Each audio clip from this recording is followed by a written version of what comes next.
This is Thomas Paul's week, this time from Philadelphia in the United States of America.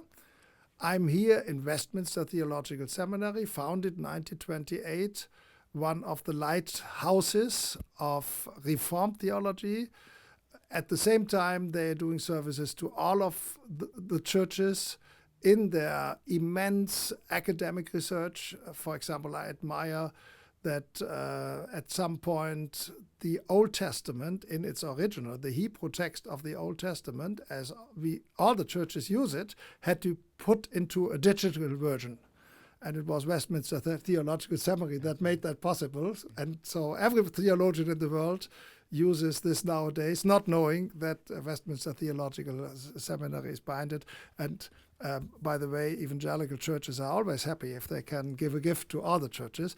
I'm sitting here with one of the professors of Westminster Theological Seminary, Mark Garcia, but I'm not sitting here with him as a professor of the Westminster Theological Seminary, but as the president of Greystone Institute, which is closely related to Westminster. They do a lot of things together. But I'm interested now, number one, what is the passion of the Greystone Institute? What is the real story behind it? Thank you so much, Thomas. The story behind Greystone is firstly, a commitment to trying to be useful, simply to be useful to the church wherever she is found, which begins with looking at the condition of the church, how institutions are already serving the church, and then early on we used the language of filling gaps. So we were a gap-filling organization. So what institutions wanted to do but could not do for any number of often very good reasons, we would only do those things that would help the church and extend the benefits and work of that institution. But over time, in God's providence, it became possible to do more and more in executing our vision and mission, which is rooted in our commitment to the reality of the biblical world. And if we recognize that the biblical world is the real world that we inhabit by faith, it means that we have to take very seriously what the scriptures say about who we are as people and who the church is. How people are formed is something of great concern to a theological institution like Westminster and like Greystone. Well, in the biblical world, people are formed not merely by having good content, good ideas, but they are formed in keeping with how God made us. We are embodied image bearers.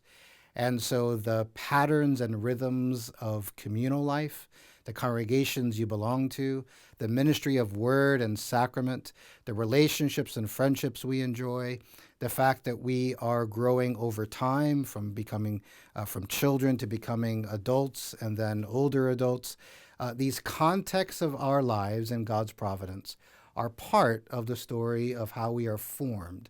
And so at Greystone, we are committed to the cultivation of a whole culture of formation.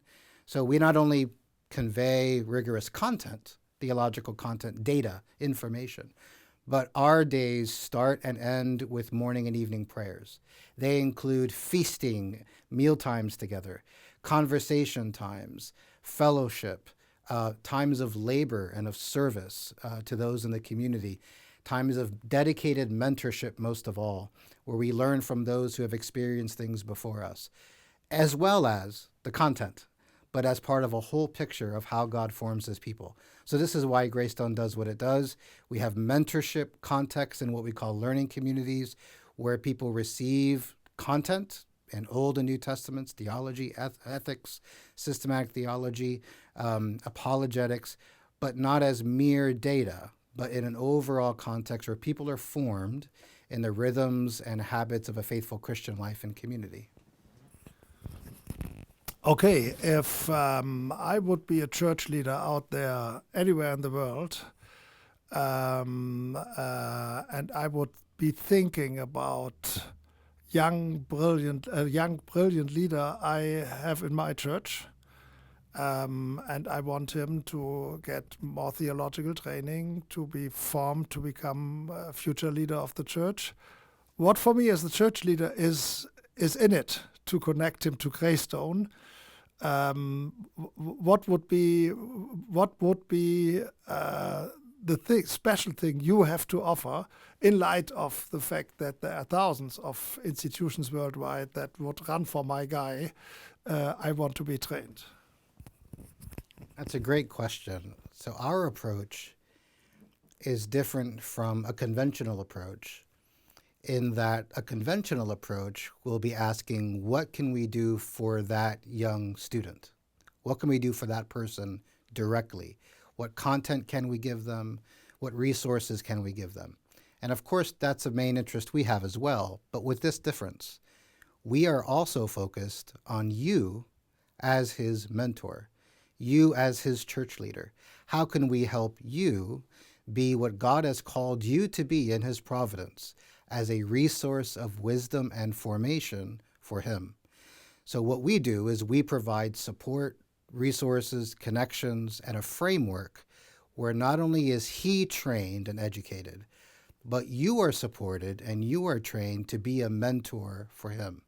So everyone who is going to be and serves as a mentor in Greystone's network is trained by Greystone in a mentorship workshop. And they have to go through our modest but still a very important training workshop in order to ensure that the persons who are studying on the ground in those congregations under your oversight and leadership are enjoying the blessing of your leadership as a faithful mentor.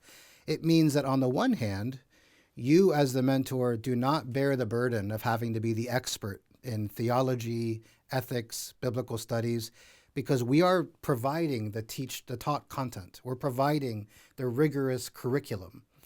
But it does mean that what God has already blessed you with and called you to becomes part of the picture of his formation. He has called you to be a spiritual counselor, a man who is specializing in soul care. And we fold that pastoral relationship into the picture of that young man's formation. And we support you and we support him, but we support you together rather than only think about how to get him content.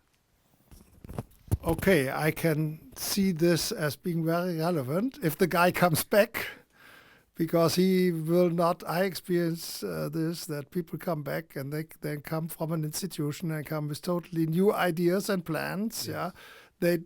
which do not fit their old church any longer. So I can see that he comes back, and you probably meanwhile will have worked with me and my church already. So we are open to get the challenges the young guy might bring back to the church.